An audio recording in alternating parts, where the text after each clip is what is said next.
It's gearing up to be a divisive weekend in America. President Donald Trump was booed and cheered at Les Mis, and the music world paid tribute to the genius of Brian Wilson. That's some of what we'll get to on The 7 from The Washington Post. I'm Rennie Svirnovsky, in for Hannah Jewell. It's Thursday, June 12th. Let's get you caught up with today's 7 stories. Number 1. Protests over the Trump administration's immigration raids are continuing to spread across the country. Last night, a curfew for part of downtown Los Angeles was extended as protests continued, and demonstrations have spread to several other cities. They include Chicago, New York, San Antonio, and Spokane, Washington, which also issued a curfew last night. As the protests grow, the Trump administration is considering its next move. Officials said yesterday that President Trump is prepared to send National Guard troops into more U.S. cities beyond Los Angeles. That would potentially open the door to the most extensive use of military force on American soil in modern history. And this weekend could also be volatile. A massive military parade will take place in D.C. on Saturday to mark the 250th birthday of the U.S. Army. It's also President Trump's 79th birthday.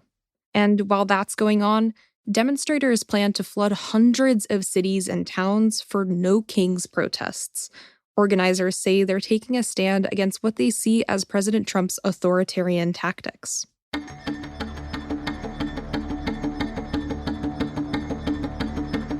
President Trump was booed and cheered while taking in Les Mis at the Kennedy Center. That's number 2. After he took office, Trump ousted the leadership of the Kennedy Center and installed his own loyalists. He has said he wants to remake the show offerings of the DC Arts Institution and renovate its building.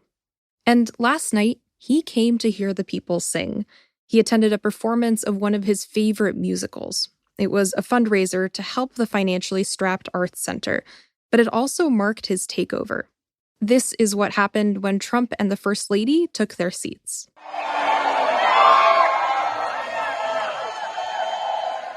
At intermission, crowds above and below Trump gathered to take photos of him. And when someone yelled out an expletive about him before the second act began, others attempted to drown it out with cheers. Trump has long had an affinity for musicals. His rally playlists have often included songs from Phantom of the Opera and Cats.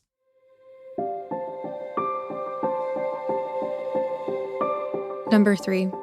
An Air India passenger jet has crashed in the city of Ahmedabad. The airline said the flight involved was AI-171, destined for London Gatwick Airport. At the time of recording this podcast, it was not immediately clear how many passengers or crew were aboard. According to the flight tracking site Flightradar24, signal from the aircraft was lost at 10:08 a.m. local time Thursday. That was shortly after its scheduled departure time. The data shows that the plane was at an altitude of 625 feet. This is a breaking news story, so check our homepage for the latest updates.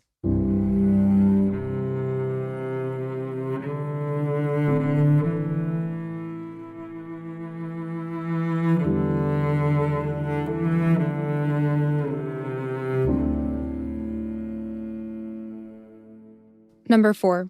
Robert F. Kennedy Jr. replaced members of an influential vaccine committee. Earlier this week, Hannah told you that the Health and Human Services Secretary was removing the entire membership of a CDC panel of experts who make vaccine recommendations for the United States.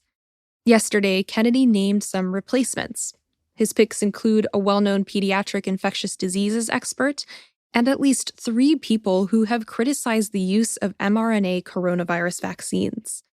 Some of the more notable names include Martin Kulldorff, who called for herd immunity through mass coronavirus infection in 2020, and Vicky Pebsworth, who is listed on the board of the nation's oldest anti-vaccine group. The committee's decisions will shape which shots are administered, who gets them, and whether they'll be free and covered by insurance. Well, life would still go on, believe me. The world could show nothing to me. So what good would living do me? God only just what I'd be without you. The music world is paying tribute to Beach Boys founder Brian Wilson. That's number 5. Wilson's family announced his death yesterday. He was 82. The news sparked an outpouring of love for the legendary songwriter. Bob Dylan said he was thinking about, quote, all the years he's been listening to him and admiring his genius. And Rolling Stones guitarist Ronnie Wood said he was in disbelief that the world had lost Wilson and another 1960s icon, Sly Stone, in 1 week. The Beach Boys made the Billboard Top 40 list at least 35 times, a tally unequaled by an American band. While each member contributed to the band's signature angelic vocal harmonics, Wilson was widely acknowledged as the mastermind behind their music. If you want to pay your own tribute today, you can find a list of 14 essential Brian Wilson tracks in our newsletter. Just follow the link in our show notes.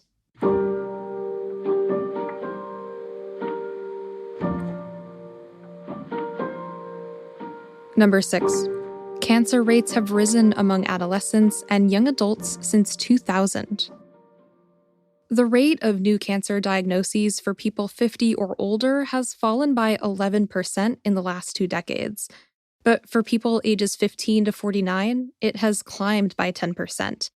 And this year, more than 200,000 people in that age group will be newly diagnosed with cancer. Scientists don't know exactly what's behind the trend. But in addition to established risk factors like obesity and physical inactivity, researchers are investigating generational shifts, increased consumption of ultra-processed foods, greater exposure to microplastics and chemicals, disruptions to natural sleep cycles caused by screens, artificial light, and frequent travel. Look out for 2 links in today's newsletter. One is to an oncologist's 11 science-based ways to reduce your risk of developing cancer. The other is to our colleague Drea Cornejo's comic about becoming a member of Generation Cancer.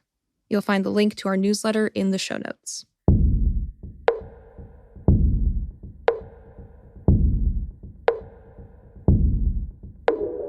And at number 7, an amazing new discovery could help explain how T-Rex came to be.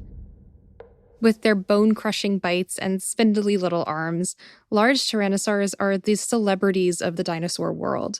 But they started off as small-bodied tyrannosauroids some 150 million years ago during the Jurassic period. It wasn't until the late Cretaceous period that they began evolving into the giants that ignite people's imaginations. Their precise evolutionary origins, however, have long been murky. A critical swath of the family tree is blank. 2 partial skeletons in fossil collections at the Institute of Paleontology in Mongolia help fill in this gap.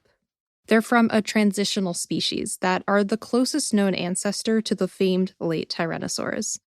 The new dinosaur species was smaller than T-Rex, on the scale of a large predatory horse, and lived 86 million years ago. That's a good 20 million years older than T-Rex.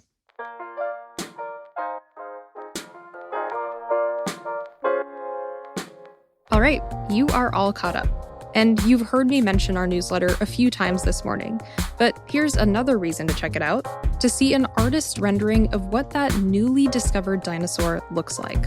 Also, the newsletter is free. You can have the 7 morning briefing delivered to your inbox early every weekday morning. All you have to do is sign up. Just hit the link in our show notes. I'm Rennie Smirnovsky. I'll meet you back here tomorrow.